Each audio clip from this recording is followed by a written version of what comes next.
السلام علیکم، welcome to my channel Urdu centre voice. تمام ویڈیو اپڈیٹس کے لیے اردو سینٹر وائس کو سبسکرائب کر کے بیل نوٹیفیکیشن کو آن کر دیں۔ تو آئیے سنتے ہیں آج کی ویڈیو میں تھر میں واقع ایک ایسے پراسرار کنویں کی کہانی جہاں مردوں کو ایک بوند پانی بھی نصیب نہیں ہوتا۔ ٹھنڈی ہوا کی سائیں سائیں میں شامل پائل کی کھنک لمحہ بھر کے لیے سماعتوں کو وہم لگی تھی کہ دل و دماغ نے پوری طرح دھیان نہ دیا تھا، اور پھر شاید آواز ذرا مدھم کچھ دور ہونے کی وجہ سے غیر واضح بھی تھی۔ کبھی محسوس ہوتا تھا کہ ہوا کی سائیں سائیں کا شور ہو، کبھی یوں لگتا تھا کہ ہوا میں کسی شے کی آواز کی جھنجھلاہٹ ہو۔ بہرحال جو بھی تھا، واضح یا غیر واضح، کسی آواز کا شور تھا۔ بعض چیزوں کو جتنا مرضی نظر انداز کیا جائے وہ دھیان اور توجہ حاصل کر ہی لیتی ہیں، کیونکہ وہ نہ تو وہم ہوتی ہیں اور نہ ہی سماعتوں کا دھوکہ۔ وہ حقیقت ہوتی ہیں، آنکھوں دیکھا سچ، کانوں سنا سچ، عقل کی کسوٹی پر پرکھا سچ، اور شاید ان چیزوں کی حقیقت سچی ہوتی ہے۔ نوری کا کنواں جہاں سے مردوں کو پانی پینے کی اجازت نہیں تھی، سوشل میڈیا پر، اخبارات میں اور پراسرار ڈاکیومنٹریز میں وہ یہ خبر کوئی 100 بار سن چکا تھا۔ ہر بار یہ خبر نئے انداز میں پہلے سے زیادہ دلچسپ اور پراسرار بنا کر پیش کی جا رہی تھی، اور اس قصے نے عوام کی ایسی دلچسپی اور توجہ سمیٹ لی تھی کہ لاکھوں کی تعداد میں کامنٹس موصول ہو رہے تھے۔ کیا نوری کا کنواں جھوٹا پراسرار قصہ ہے؟ کیا یوٹیوبرز نے اپنا چینل چلانے کے لیے ایسی پراسرار کہانی تیار کی ہے؟ اس قصے کی حقیقت کتنے فیصد سچ ہے؟ پڑھنے والے اور سننے والے ان سوالات کے جوابات جاننے کے لیے بے قرار تھے۔ اخبارات، نیوز چینل اور یوٹیوبرز اس کتھا کی تصدیق مختلف طریقوں سے کر تو رہے تھے، مگر پھر بھی کچھ ایسی باتیں تھیں جو دلوں کو اطمینان نہیں دے رہی تھیں۔ انہی بے اطمینان دلوں میں سے ایک میرا دل بھی تھا، جو خبر کے تیز ترین شعبے سے وابستہ تو تھا، مگر دل ایسی باتوں کو قصے کہانیوں سے زیادہ اہمیت نہیں دے رہا تھا۔ البتہ اس خواہ کی جھوٹی کہانی کو میڈیا پر چلانے والوں پر اس بات کا غصہ ضرور آ رہا تھا کہ بیکار سے قصے کو اتنی اہمیت دے کر اپنا اور عوام کا وقت برباد کر رہے ہیں۔ ابتدا میں تو اس قصے کو ہلکی سی توجہ دینے کے بعد میرا دھیان اس طرف سے ہٹ گیا، مگر کامنٹ باکس میں مجھ سے ہر کوئی اس بارے میں پوچھتا تو میں بھڑک اٹھتا۔ سب بکواس ہے، اس پر زیادہ دھیان نہ دیں۔ وہ تو پھر میرے ایک یوٹیوبر کولیگ نے میری ایسی سرزنش کی، کیونکہ اس سارے قصے کے سچ ہونے کے اس کے پاس اتنے گہرے ثبوت تھے کہ ان کو جھٹلانا ناممکن تھا۔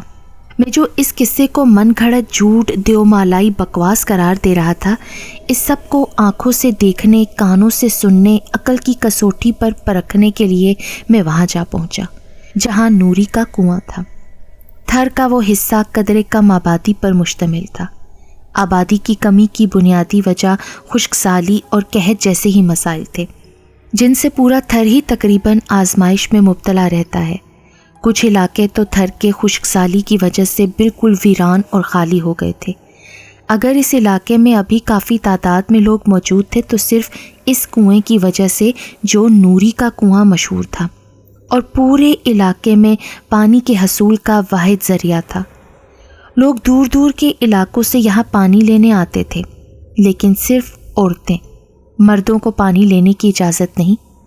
یہ بات مجھے میرے یوٹیوبر دوست نے پوری تصدیق اور وثوق کے ساتھ بتائی تو میرے اندر اس سب کو آنکھوں سے دیکھنے کا تجسس پیدا ہوا۔ اگلے روز ہی آفس سے ایک ہفتے کی چھٹی لے کر تھر کے اس علاقے میں آ کر ڈیرا جما لیا۔ سرمئی پتھروں سے بنا وہ کافی بڑا کنواں تھا۔ یہ حقیقت تھی کہ وہ تھر کے اس حصے میں پانی کا واحد ذریعہ تھا۔ میں اس قصے سے متعلق سارے ثبوت حاصل کرنے کے لیے بطور رپورٹر سارا سامان ساتھ لے کر گیا تھا۔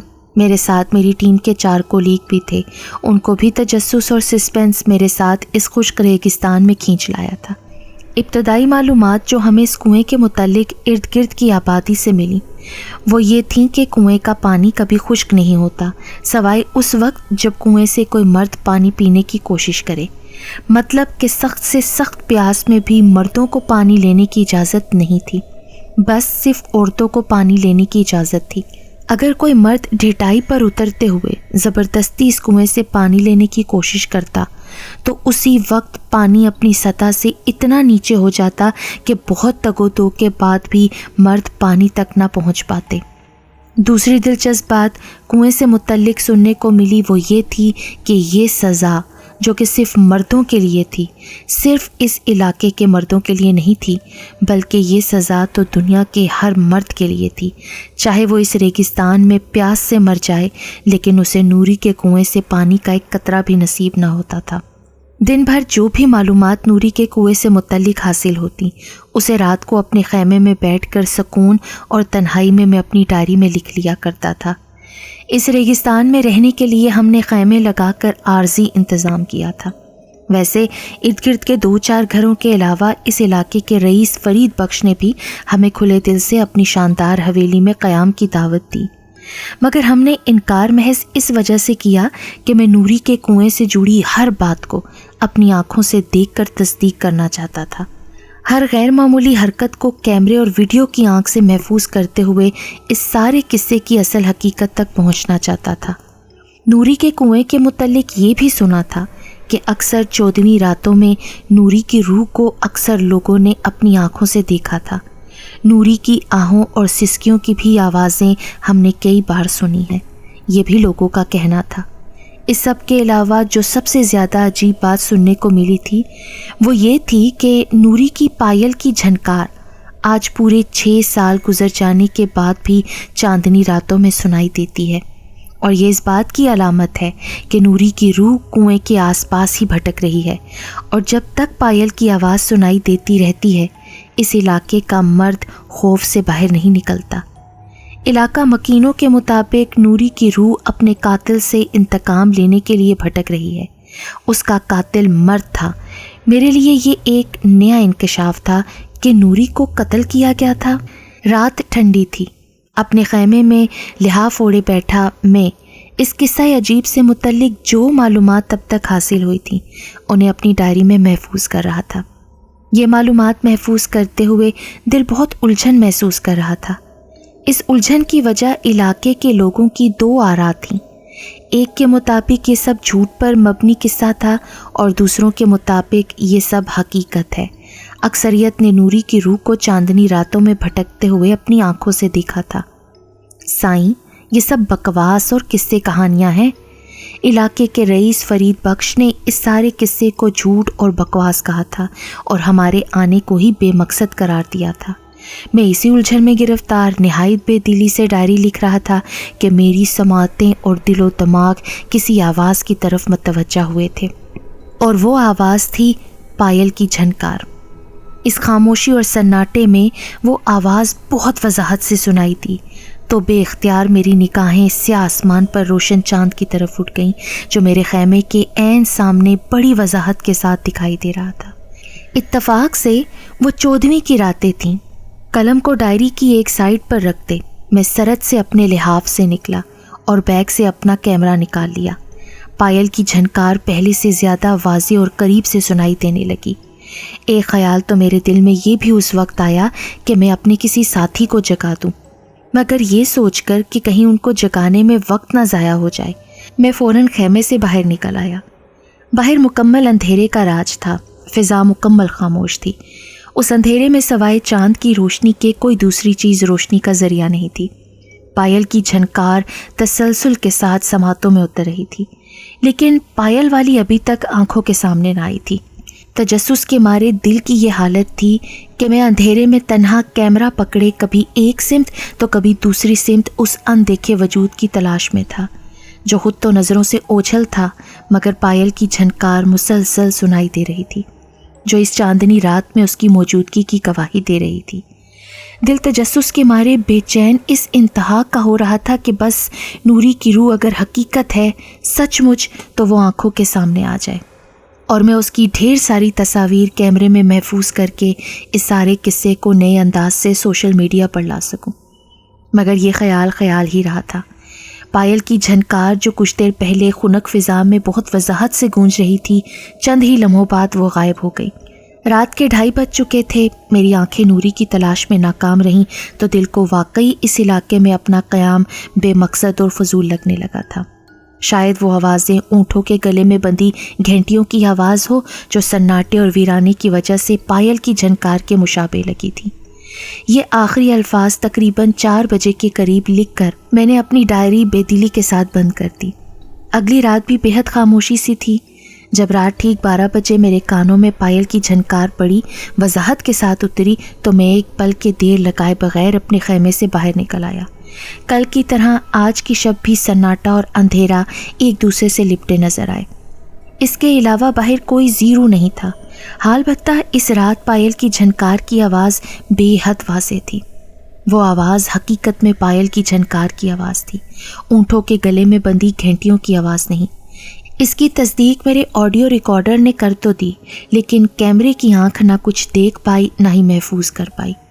چاند کی 13ویں شب کی پراسراریت عروج پر تھی۔ میں اس رات بہت چوکس ہو کر بیٹھا ڈائری لکھنے میں مشغول تھا۔ میں تھا تو خیمے کے اندر، مگر میرا تمام دھیان باہر تھا۔ میری سماعتیں کسی بھی مدھم آواز یا معمولی سے شور کو بھی نظر انداز نہیں کر رہی تھیں۔ یقیناً سماعتوں کو نوری کی پائل کی آواز کا انتظار تھا۔ گھڑی نے پورے 12:30 بجا دیے تھے۔ دل و دماغ اور چھٹی حس کسی انہونی کا اندیا دے رہی تھی جب فضا میں اس شب پائل کی جھنکار کے بجائے آہوں اور سسکیوں کی آمیزش محسوس ہوئی تھی۔ کوئی نسوانی وجود سسکیاں بھر رہا تھا، آواز میں جیسے درد بھرا تھا۔ قلم ڈائری چھوڑ کر میں اپنا کیمرہ پکڑے بجلی کی تیزی سے باہر کو لپکا۔ اس سارے قصے کی حقیقت جاننے کے لیے میں نے جو حکمت عملی اپنائی وہ یہ تھی کہ میں کھلم کھلا میدان میں نہیں نکلا، بلکہ خود کو اندھیرے میں رکھتے ہوئے خود اس سمت میں خیمے کے پیچھے چھپ گیا جہاں سے وہ اندیکھا وجود مجھے اور میرے کیمرے کی آنکھ کو بآسانی نظر آ سکے، مگر میں اسے دکھائی نہ دوں۔ سناٹے میں سسکیوں کی آواز بڑی صاف سنائی دے رہی تھی، مگر وہ وجود آنکھوں سے اوجھل تھا۔ میری نظریں بے چینی سے اسے تلاش کر رہی تھیں کہ اچانک میرے کیمرے کی ریڈ لائٹ نے تیزی سے آن ہوتے ہوئے کسی اندیکھے وجود کی موجودگی کا اشارہ دے کر میری ساری حصوں کو متحرک کر دیا۔ اس شب میرے کیمرے کی آنکھ اس ہیولے نما وجود کو محفوظ کرنے میں کامیاب ہو گئی تھی جو میری آنکھ نہ دیکھ پائی تھی۔ وہ ہیولا کس کا تھا؟ کسی اور زندہ وجود کا یا پھر کوئی روح؟ پائل کی آواز اور سسکیوں کا اس ہیولے سے کیا تعلق تھا؟ بہت سے سوالات اپنے جوابات حاصل نہ کر پائے تھے، صرف اس لیے کہ وہ ہیولا اندھیرے کی چادر میں کہیں چھپ گیا تھا۔ البتہ رات 2:30 بجے تک وہ دردناک سسکیاں جو اس سناٹے میں وحشت ناک لگ رہی تھیں، انہوں نے نہ اس رات مجھے سونے دیا اور نہ ہی میری ڈائری کو بند ہونے دیا۔ اس سارے قصے کو ابتدا میں جتنا ہلکا اور بیکار میں لے رہا تھا، ہر آنے والے دن کے ساتھ پیچیدہ ہوتا جا رہا تھا۔ کوئی بھی سرا اصل حقیقت کا میرے ہاتھ نہیں آ رہا تھا۔ نوری کون تھی، اس کا گھر بار، رشتہ دار، خاندان؟ وہ مردوں سے اتنی نفرت کیوں کرتی تھی؟ علاقے کے لوگوں سے مجھے یہ بات پتہ چل چکی تھی کہ نوری اب زندہ نہیں ہے، تو پھر وہ مری کیسے تھی اور اس کنویں سے اس کا کیا تعلق ہے؟ لیکن لوگوں کے پاس اس بات کا کوئی جواب نہ تھا۔ ان کے مطابق ہر بات کی حقیقت نوری کے خاندان کو معلوم تھی، جو کہ اب وہ بھی ختم ہو گیا تھا۔ ہاں، اس سب معلومات کو اکٹھا کرنے کے دوران جو باہوش و حواس باتیں میں نے اور میری ٹیم نے محسوس کی تھیں اور اس کو کیمرے میں محفوظ بھی کر لیا تھا، وہ یہ کہ نوری کے کنویں کے پانی کی سطح واقعی کسی مرد کے ہاتھ لگاتے ہی نیچے ہو جاتی تھی کہ چاہ کر بھی وہ کنویں سے پانی حاصل نہیں کر پاتا تھا۔ اس بات کا ثبوت 2 طرح سے ملا تھا کہ کم از کم اس بات کو جھٹلانے کے لیے میرے پاس کوئی دلیل نہ تھی۔ ایک تو یہ کہ میں نے اور میری ٹیم نے کنویں سے پانی لینے کی کوشش کی تو یہ دیکھ کر ہماری آنکھیں حیرت سے پھٹ گئیں کہ پانی کی سطح اتنی کم ہو گئی کہ کنواں آدھا خشک ہو گیا، اور جیسے ہی ہم کنویں سے دور ہوتے تو پانی کی سطح دوبارہ سے پہلے جیسی ہو جاتی۔ دوسرا مشاہدہ یہ تھا کہ کنویں کے پاس 3-4 مردوں کی لاشیں پڑی تھیں۔ ان کی موت پیاس سے ہوئی تھی۔ وہ خود بھی پیاسے تھے اور ان کی گاڑی میں پانی بھی ختم ہو گیا تھا، مگر ان بد نصیبوں کو نوری کے کنویں سے ایک قطرہ بھی پانی کا نصیب نہ ہوا تھا۔ ان دونوں واقعات کے بعد مجھے نوری کا کنواں ایسا حیرت زدہ لگنے لگا جس میں اسرار ہی اسرار تھا، ایک گہرا اور دلچسپ اسرار۔ جتنے بھی یوٹیوبرز تھے انہوں نے ابھی تک اتنی معلومات ہی دی تھیں، مگر میں اس سے آگے کی معلومات حاصل کرنے کے لیے مستعد ہو گیا تھا۔ اس علاقے میں ہمارے قیام کو چوتھا روز ہو گیا تھا۔ ابھی تک معلومات میں مزید کوئی پیش رفت نہیں ہوئی تھی۔ ہر رات پائل کی آواز کے سنگ سسکیاں سنا کرتا تھا۔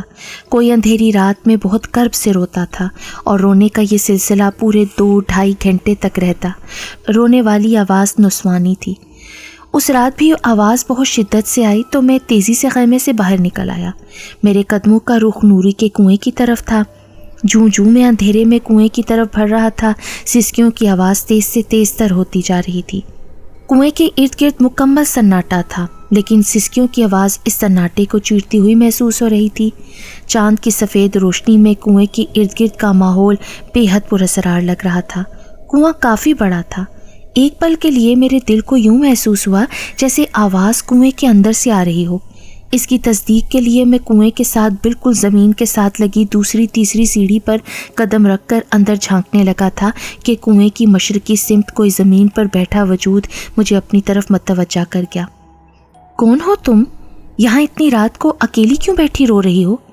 میں تیزی سے اس کی طرف بڑھا تھا تو بکھرے بال، گھٹنوں پر سر رکھے کوئی لڑکی رو رہی تھی۔ ایک لڑکی کو رات کے وقت تنہا اس سناٹے اور ویرانے میں دیکھ کر مجھے حیرت کا شدید جھٹکا لگا۔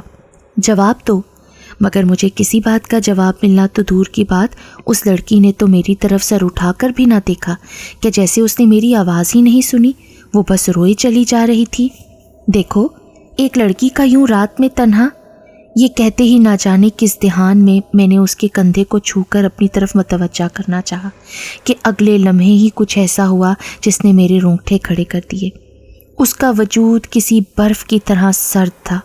میں ابھی اسی بات پر محو حیرت تھا کہ میرے دیکھتے ہی دیکھتے وہ لڑکی ہیولے میں تبدیل ہوئی اور پھر اندھیرے میں غائب ہو کر اس رات میری ڈائری کو حیرت انگیز مشاہدہ دی گئی۔ اگلے دنوں میں میرے تجسس کو ایک نیا موڑ ملا۔ علاقے کا رئیس فرید بخش تواتر کے ساتھ ایسے حادثات سے دوچار ہوا کہ گویا موت کو دیکھ آیا۔ وہ کام کے سلسلے میں شہر گیا تھا۔ واپسی پر اس کی گاڑی کے اچانک بریک فیل ہو گئے، جس کے باعث گاڑی گہری کھائی میں جا گری۔ حادثہ اتنا شدید تھا کہ ڈرائیور تو موقع پر ہلاک ہو گیا اور فرید بخش شدید زخمی ہو گیا۔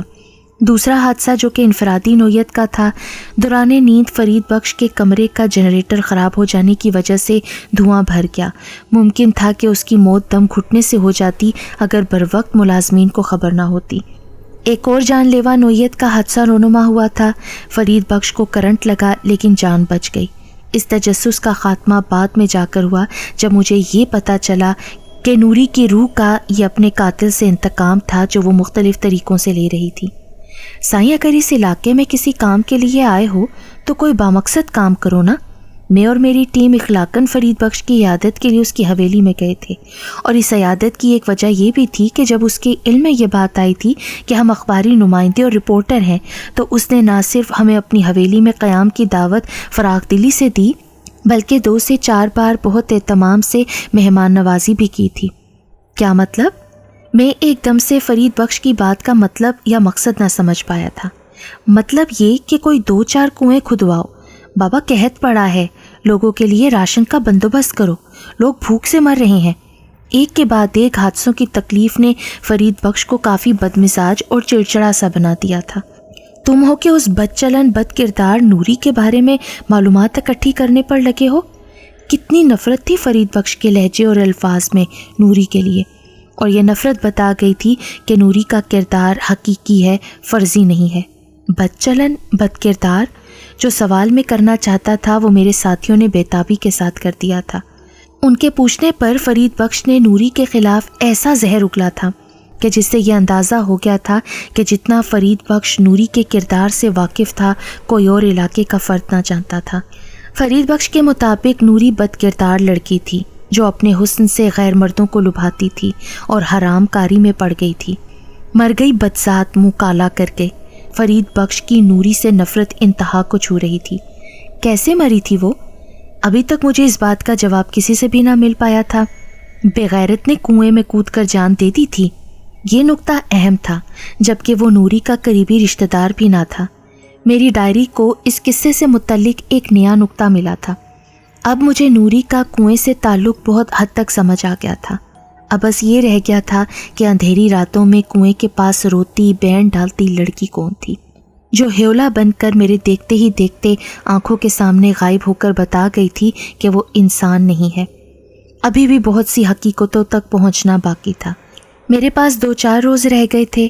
آفس سے لی گئی چھٹیاں بھی ختم ہونے کا ٹائم آ گیا تھا۔ یہ کام میری اپنی انفرادی ریسرچ تھی۔ ادارہ مجھے نہ اس پر کوئی سپورٹ کر سکتا تھا اور نہ مزید چھٹیاں دے سکتا تھا۔ اس سارے قصے کی حقیقت تک پہنچنے کے لیے میرے پاس بہت کم وقت رہ گیا تھا، جبکہ میرے ساتھی اب اس سارے قصے سے لا تعلق سے نظر آنے لگے تھے۔ نوری بد چلن لڑکی تھی، کنویں میں کود کر خودکشی کی تھی۔ اب اس میں بھلا کیا خاص بات ہے؟ ان کے مطابق یہ قصہ تھا، مگر میرا تجسس مجھے مطمئن نہیں ہونے دے رہا تھا۔ ابھی بہت سی باتوں میں بے چینی تھی۔ اگر نوری بد کردار تھی تو پھر مردوں سے نفرت کیوں کر؟ مردوں کے ہاتھ لگاتے ہی کنویں کا پانی خشک ہو جانا، اس کی کیا حقیقت تھی؟ فرید بخش سے 2-4 ملاقاتیں ہوئیں تو میں نے نوری کے متعلق مزید کچھ معلومات حاصل کرنا چاہیں تو فرید بخش اچھا خاصا برہم ہو گیا۔ ایک تو وہ ان دنوں شدید قسم کے حالات سے 2-4 تھا، یوں لگتا تھا کہ جیسے کوئی فرید بخش کی جان لینے کے در پہ ہو گیا ہو۔ بابا تم کیوں اس بغیرت میں اتنی دلچسپی لے رہے ہو؟ اصل میں مجھے کچھ لوگوں سے پتہ چلا تھا کہ نوری نے خودکشی نہیں کی تھی، بلکہ اسے قتل کیا گیا تھا۔ ایک حادثے میں فرید بخش کا دایاں بازو بری طرح سے جھلس گیا تھا۔ وہ بالکل اپنے ملازموں کے رحم و کرم پر آ گیا تھا۔ کیا نوری کو قتل کیا گیا تھا؟ میرے اس سوال پر اس کے چہرے پر خوف کی واضح جھلک نظر آئی، جو مجھے ہرگز بے معنی نہیں لگا۔ بابا کوئی قتل وتل نہیں ہوا تھا اس کا۔ وہ بد کردار عورت تھی، جگہ جگہ منہ مارنے کی عادت پڑ گئی تھی اس کو۔ میری ڈائری ابھی مکمل معلومات سے محروم تھی۔ اس علاقے میں وہ آخری رات اس قدر بے چین تھی کہ آہوں اور سسکیوں کی آواز نے ایک پل کے لیے بھی مجھے اور میرے ساتھیوں کو سونے نہیں دیا تھا۔ اتنا درد تھا کہ جیسے وہ کچھ کہنا چاہ رہی ہو، وہ سسکیاں کچھ سمجھانا چاہ رہی ہوں۔ ممکن تھا کہ میں مایوس ہو کر اگلے روز اپنے شہر روانہ ہو جاتا اگر وہ اندھوناک واقعہ نہ پیش آتا۔ فرید بخش نے اسی کنویں میں کود کر خودکشی کر لی تھی۔ فرید بخش کی موت اس الجھے ہوئے واقعے کی بہت سی حقیقتوں کو بے پردہ کر گئی تھی۔ پورے 7 روز کے بعد جب میں اپنے شہر واپس آیا تو اس قصے سے متعلق معلومات میرے ساتھ تھیں۔ نوری کے کنویں کے متعلق جو حیرت انگیز معلومات میں نے اپنے ناظرین کو دی تھیں، پورے وثوق اور ٹھوس دلیلوں کے ساتھ، تو اس نے میرے چینل کی شہرت کو راتوں رات ہی بلندی پر پہنچا دیا تھا کہ ناظرین یقین اور بے یقینی کے درمیانی حالت سے نکل آئے تھے۔ اس قصے کی اصل حقیقت یہ تھی کہ بد چلن اور بد کردار نوری نہیں تھی، بلکہ فرید بخش تھا۔ نوری اس کی حویلی میں کام کرتی تھی۔ 16-17 سالہ غریب ملازمہ پر فرید بخش کی نیت خراب ہو گئی تھی۔ اسے اپنی ہوس کا نشانہ بنا کر اسے قتل کروا دیا اور اس کی لاش کنویں میں پھینکوا کر سارے علاقے میں مشہور کروا دیا کہ نوری بد چلن تھی۔ وہ حویلی کے ملازمین پر ڈورے ڈال کر انہیں اپنی طرف راغب کرتی تھی۔ جب اس کی بد کرداری کا پردہ چاک ہو گیا تو اس نے بدنامی کے ڈر سے کنویں میں کود کر جان دے دی۔ ایک تو معصوم لڑکی کا قتل اور اس پر بد کرداری کا الزام بھی۔ یہ تکلیف تھی جو اس بد نصیب لڑکی کی روح کو مرنے کے بعد بھی چین نہیں لینے دے رہی تھی۔ اس کا قتل 6 سال پہلے ہوا تھا۔ پورے 6 سال سے وہ اپنے قاتل سے انتقام کے لیے بے قرار بھٹک رہی تھی۔ فرید بخش اسے قتل کرنے کے بعد باہر ملک چلا گیا تھا۔ اب 6 سال بعد لوٹا تھا تو اس کا خیال تھا کہ لوگ یہ قصہ بھول چکے ہوں گے اور وہ آسانی سے ایک بے گناہ کے قتل سے بچ بھی گیا تھا۔ کسی بے گناہ اور مظلوم کا خون رائگاں نہیں جاتا۔ خودکشی کی رات فرید بخش کی حویلی میں آگ لگ گئی تھی۔ پوری حویلی جل کر خاکستر ہو گئی تھی۔ آگ لگنے کی وجہ سامنے نہ آ سکی تھی۔ حویلی کا کوئی بھی فرد زندہ نہ بچا تھا۔ فرید بخش جان بچانے کے لیے باہر بھاگا تو خوف و دہشت نے اس کی ذہنی حالت ایسی کر دی کہ اس نے کنویں میں چھلانگ لگا دی جو نوری کا کنواں تھا۔ مظلوم ظالم سے اپنا انتقام لے چکا تھا۔ قاتل اپنے انجام کو پہنچ چکا تھا۔ اس سارے قصے کی حقیقت سامنے آنے کے بعد بہت سی باتوں سے مجھے آشنائی ہوئی تھی۔ فرید بخش کو جو پے در پے حادثات پیش آ رہے تھے، اصل میں وہ نوری کا انتقام تھا۔ وہ اپنے قاتل کو اس کے انجام تک پہنچانے کے لیے مختلف طریقوں سے حملہ کر رہی تھی۔ وہ اپنے مجرم کی جان لیے بغیر پرسکون نہیں ہو سکتی تھی۔ نوری کا کنواں آج بھی وہاں موجود ہے۔ علاقے کے مکینوں کا کہنا ہے کہ اب چاندنی راتوں میں نوری کی روح کی سسکیاں اور آہیں سنائی نہیں دیتی، نہ ہی کسی نے اب اس کی روح کو کنویں کے پاس بھٹکتے دیکھا تھا۔ اب کنویں سے مرد بھی پانی لے سکتے ہیں۔ اس قصے پر جب بھی میں غور کرتا ہوں تو نوری کا کنواں مجھے ایسا حیرت زدہ لگنے لگتا ہے جس میں بہت سے حقائق میری آنکھوں دیکھے ہیں، کیونکہ اگر ایسا نہ ہوتا تو شاید میرا دل و دماغ کبھی بھی اس قصے کو سچ نہ مانتا، ہمیشہ انکاری ہی رہتا۔